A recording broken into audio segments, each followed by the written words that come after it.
Bismillahirrahmanirrahim. Assalamualaikum warahmatullahi wabarakatuh. Di video kali ini saya akan menceritakan sekilas asal-usul keluarga Kiai Haji Ahmad Siddiq Jember yang mengutip dari buku The Wisdom of Kiai Haji Ahmad Siddiq. Namun jika berkenan, sebelum menyimak silahkan tekan tombol subscribe, like, and share.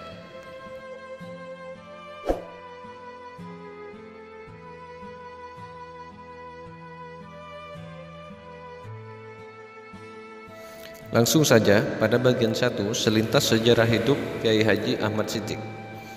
Asal-usul keluarga Kiai Haji Ahmad Siddiq yang mempunyai nama kecil Ahmad Muhammad Hasan lahir di Jember pada hari Ahad Legi 24 Januari 1926 atau 10 Rajab 1344 atau 7 hari sebelum kelahiran NU Jamiah Nahdlatul Ulama, dan meninggal dunia pada hari Rabu 23 Januari 1991 atau 7 Rajab 1411 di Surabaya.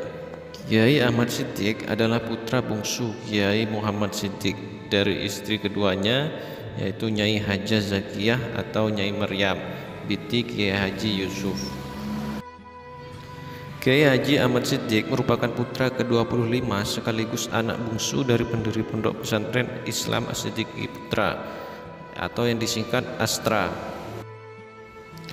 Diceritakan bahwa Kiai Haji Muhammad Siddiq atau ayahanda Kiai Haji Ahmad Siddiq pernah 5 kali menikah, masing-masing dengan Nyai Masmunah istri pertama, Nyai Siti Aminah kedua, Nyai Siti Zakiyah atau Nyai Maryam 3, Nyai Mardiah 4, dan 5 Nyai Siti Fatimah. Dari 2 istri Nyai Siti Aminah dan Nyai Siti Fatimah tidak dikaruniai keturunan, sedangkan dari ketiga istri yang lain dikaruniai 25 anak, tetapi yang hidup hingga dewasa sebanyak 10 orang. Semua putra dan putri Kiai Haji Muhammad Siddiq yang berjumlah 25 orang tersebut kini telah wafat. Namun secara keseluruhan mereka merupakan tokoh yang dikenal secara luas, bukan hanya di kalangan NU dan masyarakat Jember, tetapi juga di tingkat nasional. Kebesaran Kiai Ahmad Siddiq tidak datang begitu saja, tetapi melalui perjuangan yang berliku-liku, keprihatinan, penderitaan, dan kerja keras sangat mewarnai perjalanan hidupnya. Semua sumber menceritakan ketika sudah berusia 2 tahun ia sudah ditinggal ibunya yang wafat di Laut Merah dalam perjalanan pulang haji dari Tanah Suci Mekah.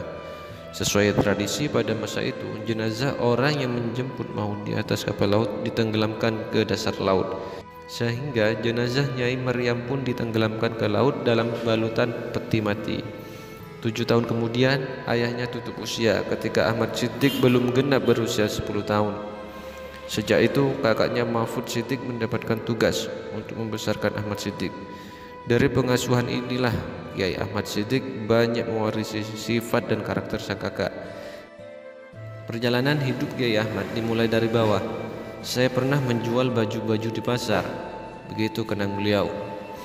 Hasil usahanya hanya bisa digunakan untuk membeli rokok.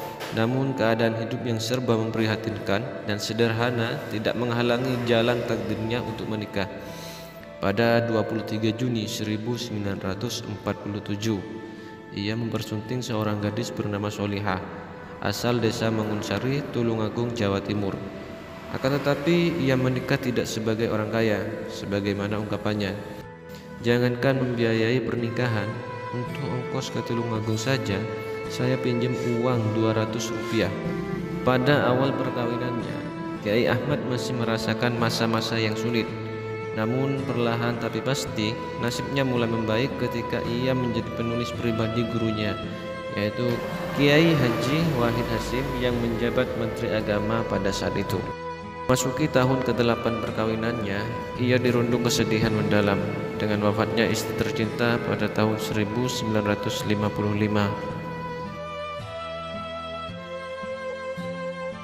Segera setelah itu, pada tahun yang sama, ia pun menikahi Hajah Nihayah, adik ketiga dari almarhumah istrinya. Kiai Ahmad dikaruniai 5 anak hasil perkawinannya, dengan Nyai Solihah binti Kiai Haji Abdul Mujib dan 8 anak dari Nyai Haja Nihaya. Pada saat buku ini ditulis, ia wafat dengan meninggalkan 11 orang anak dan 32 orang cucu. Sekian sekilas asal-usul keluarga almarhum Kiai Haji Ahmad Siddiq Jember. Kurang lebihnya mohon maaf yang sebesar-besarnya. Semoga beliau diterima segala amal baiknya dan diampuni seluruh kehilafannya. Amin. Dan jangan lupa subscribe, like, and share. Wassalamualaikum warahmatullahi wabarakatuh.